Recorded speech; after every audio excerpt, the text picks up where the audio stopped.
Taylor was a fun-loving, I can't sit still, I always got to be doing something. She surfed all the time with Frank. Every chance they got, they were in the water. Taylor just started kindergarten, so she was excited and we were excited for her.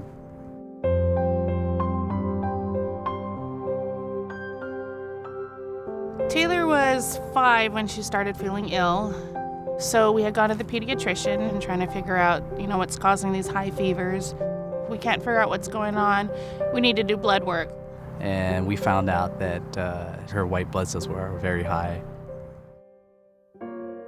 When we found out that Taylor had cancer, it was devastating. We had 2 hours to get to the hospital, and once we got there, they just immediately were hooking Taylor up to IVs and to machines and giving her a blood transfusion. You can't help but feel helpless. And it was devastating. It's very difficult to have to sit down with a parent and tell them that their child has leukemia or any type of cancer. One of the reasons I like being a pediatric oncologist is that most pediatric cancers have very high cure rates. The really difficult thing is what it takes to get to the cure, what you have to go through to be cured. Our first time in the hospital was 32 days long. That's a long time for a 5-year-old to be stuck in a room. So Taylor went through 5 very intensive rounds of chemotherapy, and with that comes a lot of side effects, a need for blood transfusions, a lot of bad infections, admissions to the hospital. And so after the first month, she went into remission, but you still have to complete all 5 rounds of chemotherapy to try to cure, make sure it never comes back again.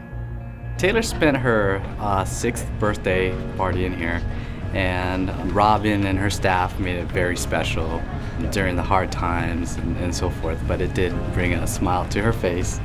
They are part of our family. They've just been there for us and helped us get through the bad days and the good days. When we found out Taylor was in remission, it was the most awesome feeling in the world. Everything fell back into place the way it was before all of this. She went back to school, she was happy. We tried to go back to some of her activities that she was approved to go back to. It was really great. About 1.5 years after the last treatment, in just a regular routine follow-up, we found that her blood counts were starting to drop again. So we did another bone marrow test and found that indeed her leukemia had relapsed or come back again. And when we found out that she relapsed, that was more devastating than finding out the first time that she had cancer. To know that you've done all of these treatments and then to find out that it didn't work, it literally was devastating. You can't just do more chemotherapy again because, as I said, it didn't work the first time, so there's no sense trying the same thing again. So you have to step up the cure, and that means you need to try to do a bone marrow transplant.